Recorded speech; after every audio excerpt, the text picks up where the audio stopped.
Sa iba, Oh. masarap yun. Pero ako kasi, hindi naman ako sa pera. Gusto ko, mahal ko kasi yung basketball eh. Kasi before naman, nung napunta ako noong unang laro ko sa MPBL, maliit lang naman yung sahod ko dun. Sabi ko, hindi ko po yan. Basta paglaro niyo po ako, dun ako masaya. Kumusta? Kumusta ang team? Okay naman, siguro sa akin, kulang lang siya sa preparation talaga. Pero yun nga, nabanggit sa akin ni boss na alas biglaan lang din. Tapos syempre, kukuha pa siya ng mga import. Then di rin kami makompleto kagad-kagad. So nung mga unang practice, alos puro ilan lang din kami. Nasa 11 lang kami. Isan 12, 11, ganyan. Tapos more on homegrown yung kalaro namin. So ayun, tapos yung bago isang import. So kanina na siya nag-practice. Adonis Thomas. So kumusta? Ngayon, kompleto na kayo ngayon? Kompleto na. Anong masabi mo? First practice pala ni Adonis, anong basa mo sa team mo so far? Okay naman, papalag ng team namin. Ito paano papalag. Talagang lang din, yung chemistry ba, yun lang yung kailangan namin. Kasi halos kahapon lang din kami gumawa ng plays namin. So medyo hindi pa sobrang talaga solid ng play. Ikaw, sarili mo, ano expectation mo na? Do you expect to be one of the top scorers sa team? Hindi ako mapagbitaw ng salta, pero syempre goal ko, maging malaki yung contribution ko sa team eh. Kasi syempre sobrang tagal ko din hindi nakapaglaro. Then gusto ko mapakita kung ano yung kaya kong iambag sa team ng Zamboanga. May isa pang Philippine team sa Dubai, SGA. Medyo star-studded din sila. Anong masabi mo na...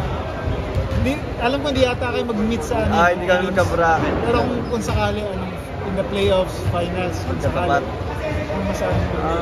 Masarap makakatapat din sila kasi kilala yung player doon, gagaling.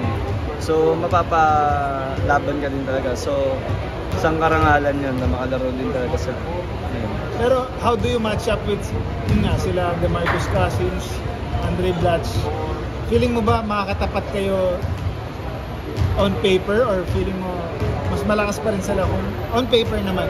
Oo, mas pag tinignan natin on paper, mas talaga sila. Pero sa na lang yan eh. Sipag na lang eh, kung sinong pupuso hanggang dulo eh. So, doon natin malalaman. Pero kung may naman kami, may ilalim naman kami. Medyo mahirapan din naman sila kahit pa paano dito. Siguro mapapalaban kami doon sa mga 1, 2, 3 position nila. Compare nung sa amin, syempre. Pero laban. Sa kayo abot? Hanggang sa kayo abot?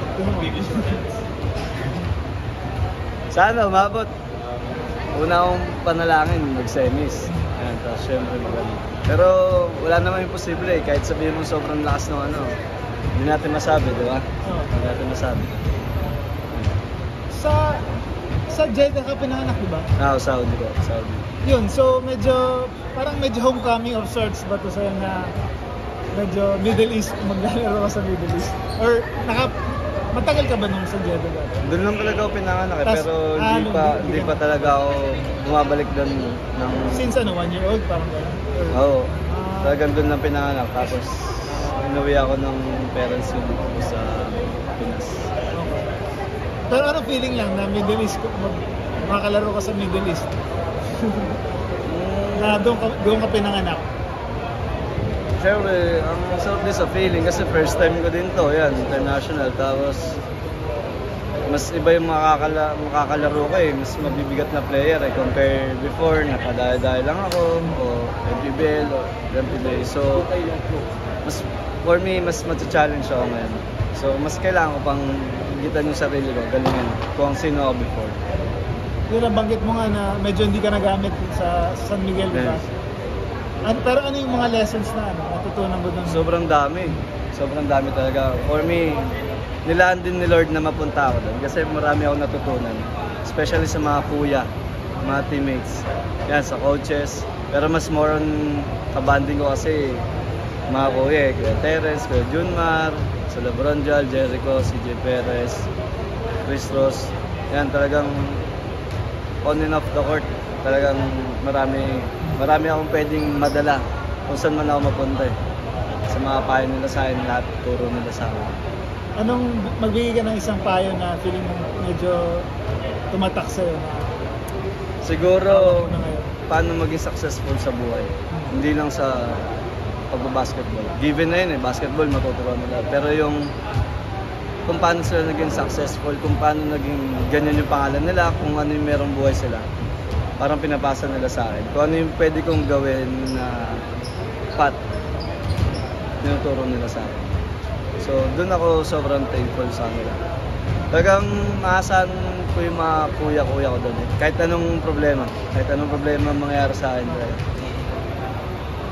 Yung terms of yung sa contract nga, 'di ba parang nakakontrata ka pa sa San Miguel. Ano yung explain mo lang paano yung pinayagan ka tapos nakalaro ka dito? Ayun, yun nga doon nag-start yun yung meron nga tayo sa PBA na sa isang team 7 players lang ng Philfore. So 9 kami. So kaya napunta ako sa free agent. So ako syempre before that yung conference na yun, galing na akong reserve So syempre ako expect ko sumapaglaro din o mabalik sa lineup. So hindi ko na-expect na ilalagay nila ako sa ganung situation. So ayan, nag-decide ako na nagpaalam ako doon sa San Miguel. Pinayagan naman nila ako. Basta once na makita nila ako naglaro or pumirma sa ibang team, doon na nila ikakat yung kontrata ko.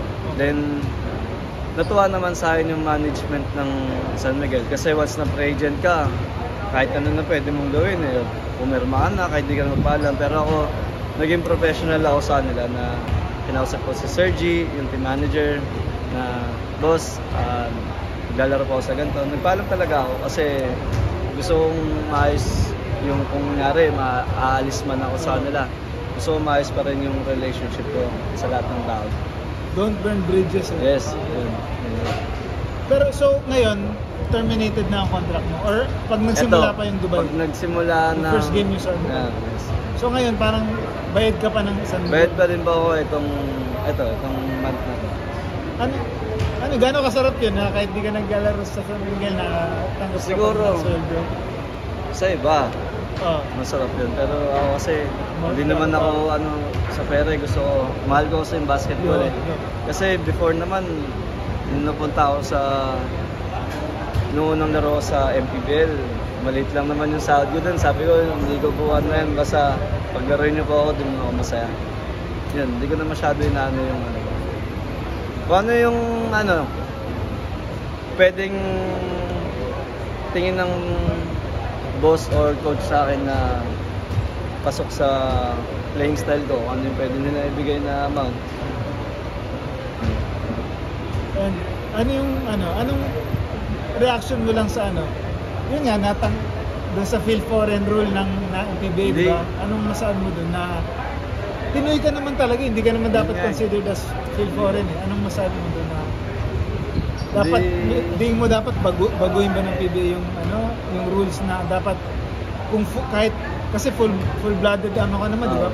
Dapat ba kahit saan ka pinanganak? Kasi hindi ko alam kung counted Phil Foreign si CJ Perez Counted siya, kasi Hong Kong siya pinanganak. So alas parang kahit full siya. Diba? Para sa, yun nga, sana mabago nila kahit pa paano. Kasi syempre, may compromise. Yung PBA para naman din sa dito sa Pilipinas sa atin yan. So dapat mas bigyan ng, alam mo yun, ng mga Pinoy talaga. Ayun. Message mo lang sa Zamboanga fans, Filipino fans sa Dubai. Ayan, una po sa lahat, syempre, thank you sa team ng Zamboanga, kay Boss Juni, sa mga bumubuo ng Zamboanga Valientes, sa lahat ng fans ng Zamboanga Valientes dyan. Sana ma-meet po namin kayo dyan soon, makapunta po dyan. And sana supportahan nyo po kami sa paparating namin tournament sa Dubai. And sa lahat ng Pilipino dyan sa Dubai, kita-kits po tayo, supportahan nyo din po kami. And yun lang, tignan natin kung hanggang saan kayang abutin ng team namin. And yun lang, trabahuin lang po natin, wala naman imposible.